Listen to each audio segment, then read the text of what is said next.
Rocket से related हर question का जवाब आपको इस बंदे के पास मिल जाएगा। अपने इसी नॉलेज के बेसिस पर इलॉन ने रोडस्टर के डिजाइन में कई सारे चेंजेस किए। इलॉन के सजेस्ट किए हुए इन चेंजेस की वजह से कंपनी को $2 मिलियन का और खर्चा आया, लेकिन इलॉन को इससे कुछ मतलब नहीं था। इलॉन ने पूरी रात उस चेंबर को ठीक करने की कोशिश की, लेकिन इन सब इंसिडेंट से पता चलता है कि इलॉन मशीन से कितना अटैच्ड है।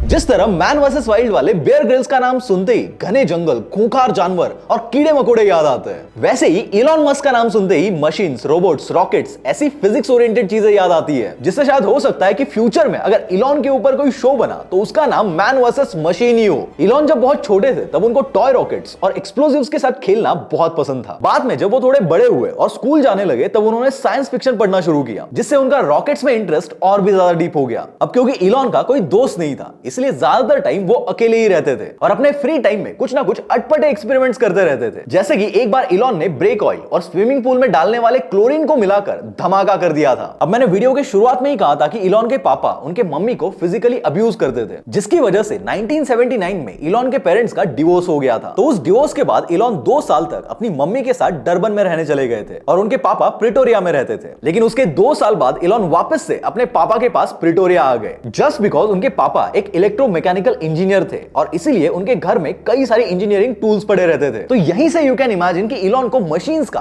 कितना क्रेज होगा। इलॉन के पापा के पास बहुत सारी लग्जरी कार्स थी। I had a lot of nice cars during Elon's youth. Porsche and Mercedes, Ferrari, Maserati. इसीलिए बचपन से ही इलॉन इन कार्स की battery, capacitor, valve, fan belts, हर चीज को एक्सप्लोर करते थे। अब कार्स की बात चली रही है तो इलॉन मस्क की ये वाली स्टोरी भी सुनो। जब इलॉन मस्क कॉलेज में थे तब उनके पास एक 20 साल पुरानी BMW 330i थी। अब ये जो कार थी उसमें 4 गियर्स थे, लेकिन इलॉन भाई को चाहिए थे उसमें 5 गियर्स। तो भाई ने क्या किया पता है? अपने छोटे भाई किम्बल को लिया, कबाड़ी वाले के पास गया, उनके पास से अलग अलग पार्ट्स कलेक्ट किए, फिर वहां से दोनों भाई एक मैकेनिक के पास चले गए और उनसे कुछ टूल्स लेकर खुद ही उस 4 गियर कार को 5 गियर में मॉडिफाई कर दिया। इवन ऐसा ही एक और इंसिडेंट है। 1994 में इलॉन मस्क और उनका छोटा भाई कहीं पे जा रहे थे, तब रास्ते में बार बार उनकी कार खराब हो रही थी। रास्ते में एक रोड साइड मैकेनिक से उन्होंने वो कार रिपेयर भी करवाई, लेकिन फिर भी वो कार बार बार बंद पड़ रही थी। तो फाइनली इलॉन और किम्बल खुद कार को धक्का देकर एक ट्रक स्टॉप तक लेकर गए और वहां पर खुद इलॉन ने पूरे इंजन को खोलकर वापस उसे फिट कर दिया। हार्डवेयर के साथ साथ इलॉन बचपन से ही कोडिंग भी सीखते थे। जब वो सिर्फ 13 साल के थे तब उन्होंने ब्लास्टर नाम का एक गेम भी डिजाइन किया था और कहीं ना कहीं इलॉन की यही क्यूरियोसिटी, यही नॉलेज आगे चलकर उनकी पूरी लाइफ बदलने वाली थी। इलॉन जब पहली बार कनाडा गए थे तब उनको बहुत फाइनेंशियल प्रॉब्लम्स फेस करनी पड़ी थी और जैसे कि मैंने पहले बताया भी था कि इनिशियली उन्होंने पैसे कमाने के लिए लकड़ी के एक मिल में $18 पर आवर के वेज पर काम भी किया था। लेकिन उसके बाद इलॉन ने बचपन में जो कोडिंग सीखी थी उसकी हेल्प से उसे माइक्रोसॉफ्ट के टोरंटो ऑफिस में एज एन इंटर्न जॉब मिल गई थी। इसी इंटर्नशिप से इलॉन की कोडिंग स्किल्स और भी ज्यादा शार्प हो गई और फिर आगे जाकर इन्हीं स्किल्स से उन्होंने Zip2 और X.com बिल्ड कर दिया। मशीन्स को लेकर ये बंदा इतना क्रेजी था कि एरोस्पेस में बिना कोई फॉर्मल पढ़ाई किए, बिना कोई डिग्री लिए इसने मिलियंस ऑफ डॉलर्स दांव पे लगा दिए और स्पेसएक्स जैसी कंपनी बना दी और इवन खुद उसका चीफ इंजीनियर भी बन गया। रॉकेट को लेकर इस बंदे से कुछ भी पूछ लो, कौन सा पार्ट किस मेटल से बना है, कैसे बना है, इस पर्टिकुलर मेटल को क्यों यूज किया गया है, रॉकेट से रिलेटेड हर क्वेश्चन का जवाब आपको इस बंदे के पास मिल जाएगा और वो भी बिना कोई फॉर्मल डिग्री लिए। फरवरी 2005 में उन्होंने टेस्ला में $9 मिलियन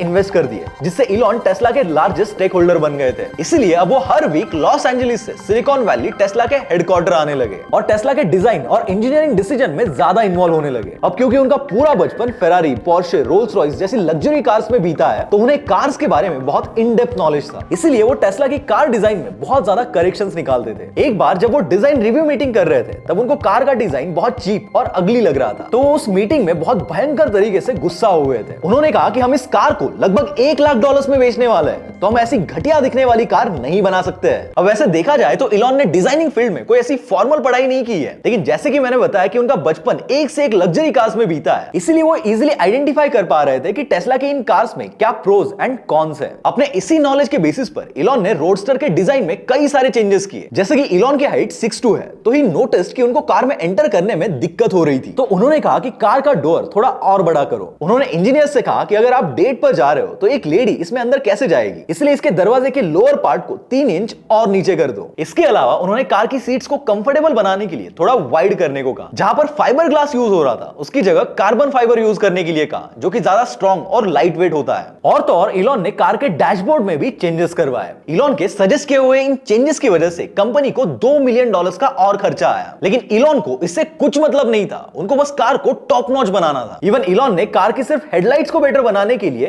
जो चेंजेस बताए, उसी से कंपनी की R&D कॉस्ट $5 लाख से बढ़ गई थी। इलॉन का ऐसा ही एक और इंसिडेंट है। दिसंबर 2003 में स्पेसएक्स में एक टेस्टिंग के दौरान इंजन के थ्रस्ट चेंबर में जो हीट डिफ्यूजिंग मटेरियल होता है उसमें एक क्रैक आ गया था। तो इलॉन ने कहा कि उसको रिपेयर करने का कोई तरीका खोजो, हम इसको फेंक नहीं सकते। तो उस पर जब इंजन डिपार्टमेंट के हेड टॉम मूलर ने कहा कि इसको सही करने का कोई तरीका नहीं है, तो इस पर इलॉन उससे कहते हैं कि इन सभी थ्रस्ट चेंबर्स को मेरे प्राइवेट जेट में डालकर लॉस एंजलिस वाली स्पेसएक्स फैक्ट्री में लेकर आ जाओ। कुछ घंटों बाद मूलर अपनी टीम के साथ उन चेंबर्स को लेकर फैक्ट्री में पहुंच गए। थोड़ी देर बाद इलॉन भी वहां पर आ गए, जबकि उन्हें ऑलरेडी किसी क्रिसमस पार्टी में जाना था, लेकिन सिर्फ चेंबर ठीक करने के लिए उन्होंने उस पार्टी को कैंसिल कर दिया था। एक इंडस्ट्रियल ग्लू यूज करके इलॉन ने उस चेंबर को ठीक करने की कोशिश की, जिस पर मूलर ने उन्हें पहले ही बोल दिया था कि वो काम नहीं करेगा, और वो सच में वर्कआउट हुआ भी नहीं। इलॉन ने पूरी रात उस चेंबर को ठीक करने की कोशिश की, लेकिन वो ठीक नहीं हो पाया, और उसकी वजह से उनके लॉन्च का शेड्यूल 4 महीने से डिले हो गया। अब देखो, जरूरी नहीं है कि हर बार आप कोशिश करो और वो काम हो ही जाए, कई बार वो नहीं हो पाता है। लेकिन इन सब इंसिडेंट से पता चलता है कि इलॉन मशीन से कितना अटैच्ड है।